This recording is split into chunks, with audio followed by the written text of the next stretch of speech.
Hey, we're here with Brian of Gaslight Anthem. Thanks so much for taking the time, man. Sure. Fourth record, handwritten. I guess to move forward with this band, you kind of had to set some stuff aside. Yeah, there's always that kind of thing, but I think every band has that where you have things that you just need to outlive. Yeah. So bands do, but that's what they do. That's what your job is as a band. You just keep moving forward and keep kind of challenging your audience by, not staying the same and not putting the same record out. Not just challenging the audience, though. I mean, challenging yourself in terms of the songwriting, right? Like, I mean, this is not you opening up. This is more about you talking about what's going on more than, finding inner peace with yourself. We only pose questions, no answers. Yeah. No answers with our songs. Yeah. Because I don't have any answers, So it's just, you just kind of take whatever's going on at that time and put it out there, and you evolve it naturally, just as you would evolve in anything else that you would do, and that you would get better at, and hopefully you get better at it. Sound seems a lot fuller. Is that Brendan O'Brien, or is that something that you knew you were going to do when you wanted to make this record? We'd always been trying to make a record that sounded thick like that, and yeah, full. But Brendan had the skills to do it, and Brendan knew how to do that kind of thing, and he's kind of a master in the studio of that kind of thing, So he was, but we also just really got along with him super well. So Was it hard? I mean, obviously you're a fan of the records that he's produced. Was it hard to be were you like, yeah, we got to do that because Brendan said that, or was there points in the conversation where you said, maybe that's not what we want to do. That's not who we are. Yeah, there's always back and forth with anybody, and you can say it's harder to say to Brendan, it's like because you don't.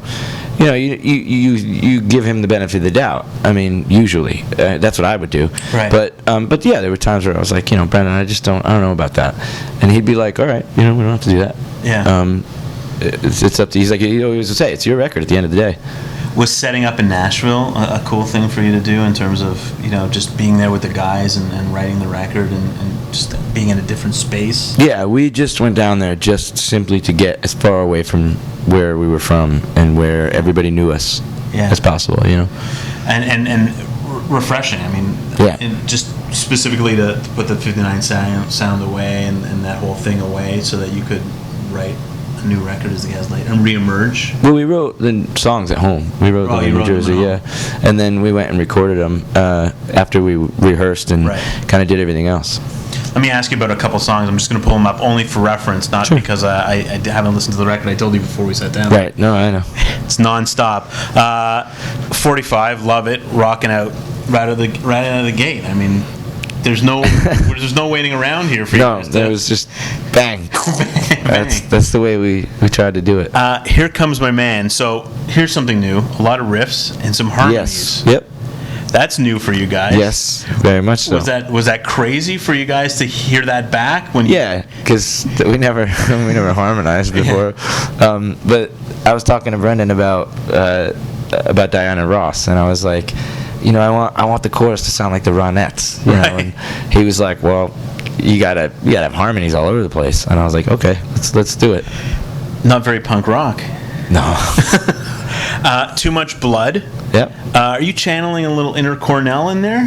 That song, no, that was our take at, the actual song was our take at Honeybee, like that kind of vibe from Tom Petty. Yeah. But Brendan said that, who did he say that? The guy from Free.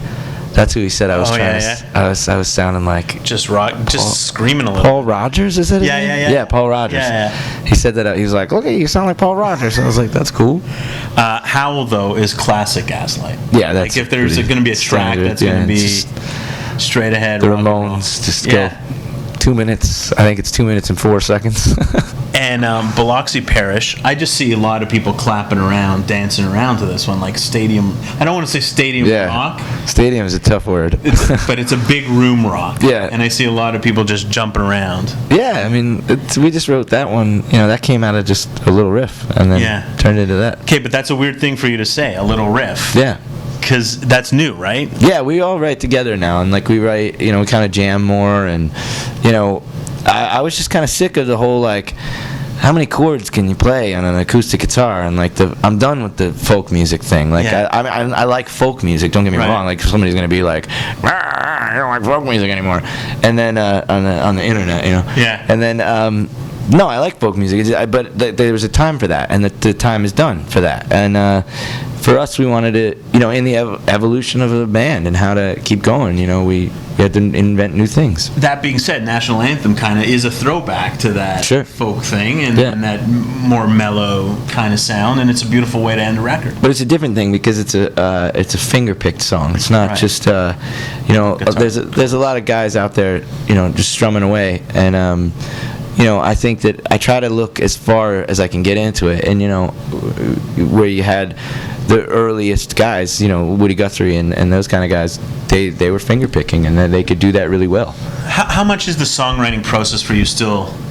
I mean, you say that the four of you sit down and write stuff, but is it still Brian at the head of that group who's channeling the conversation? I'm like the organizer. You know, that's kind of my job, is to sort of get everything that comes in and process what can be done with it. You know what I mean? Like there's a lot of kind of gluing. There's a lot of gluing. You're together. herding cats, curating the experience. Well, you know, I mean, that's my role. You know, that's really what I do in the band, is kind of get all the ideas and sort of go, all right, well, I have, like, this fits that, and you know, I gotta, what is this evoking lyrically? What kind of theme is this? What does this feel like to me?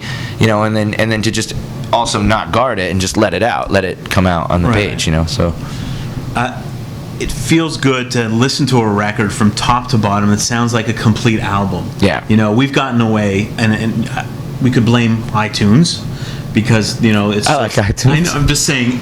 The idea of buying singles, buying one song from a record, we've kind of moved away from that, and artists have moved away from that. But it's nice that you've created a record, handwritten as a record, where from top to bottom, you got to hear the whole thing, you know? Yeah. You think that craft is lost? Some people even write it out, you know, as a double out, like some artists now are even writing things out, so it would be the A-side and B-side. Like, do you even conceptually think about, when you're putting pen to paper or making the album, that it's going to be this thing in totality, not a bunch of songs strung together? Yeah, for us, it's all about the vinyl. There's always the four-corner rule, so there's always, like, what's, you know, when we were making the record, we always think, we call it side A and side B, and, you know, we almost, as a joke, one time Brendan told me the story about how Pearl Jam made them leave a space in between, like, track 6 and track 7 for the vinyl listeners to put over, but he put it on the CD too, and like apparently it was a huge deal to them, and so we almost made him do the same thing just for fun, just to poke fun at him, because that's all we think about, and you know, he really respected that, and that's how we did the whole four-corner thing. Live off the floor, or was there a lot of? Yeah, we were in the room all together just playing, and you know, there would be, if you messed up something, it would just be like, okay, just take another pass at that, and then you would just do one pass and that would be it. You know, there wasn't, the only thing that was like, you know, really worked on was vocals, background vocals, and lead guitar, like solos. The main lead guitar parts were done live too, but the solos were really, because there was never solos in our band before, and I was like, you know what, I'm sick of singing the whole way through, like, you know, give me something here, and that's what this record was about. It was all about the, you know what, you guys give me something here.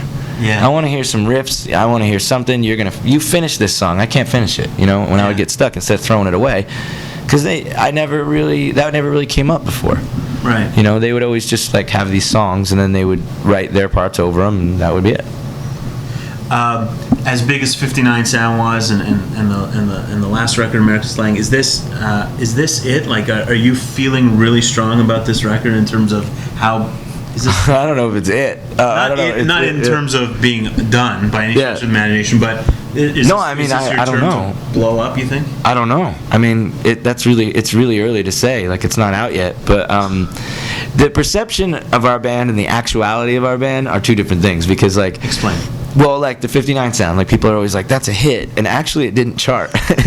And truthfully, I don't think it was only added, like added mean played like more than once, like to maybe like 5 stations. It wasn't even on the radio. Like, it was on the radio sporadically. But those who get it was a hit with those who got it. Right, like it was like a cult hit, you know, and so far, like with this one, it's been, it's number some, I don't know what number it is, but it's on the alternative Billboard chart, Right, yeah. and it's about to go on the modern rock chart. So it's like, I was like, whoa, that's pretty good. Like, I've never seen a song of ours on those charts, and you're right up there with like the Arcade Fire or Gautier or something, and that's cool. Like, I like that. But you should be. Good for us.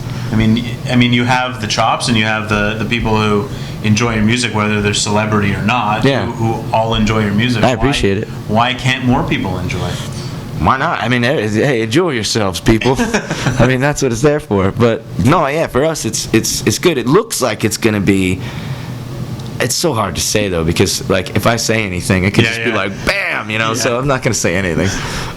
But you never know, because everybody was like, American Slang, this band's gonna be the next rock and roll history, blah blah blah blah. Like they're gonna be the next big band, and like we weren't. Time's not over yet, man. No, well, it's not. Apparently my time for this interview is over. Oh. But your time Has come to an end, my friend. has not come to an end at all. I really like the record a lot, and I'm not just throwing you shit. I appreciate it. Enjoyed Thank the you. record, and I think good times are ahead for sure, man. So thanks for taking the time. Yeah, no sweat. Appreciate it.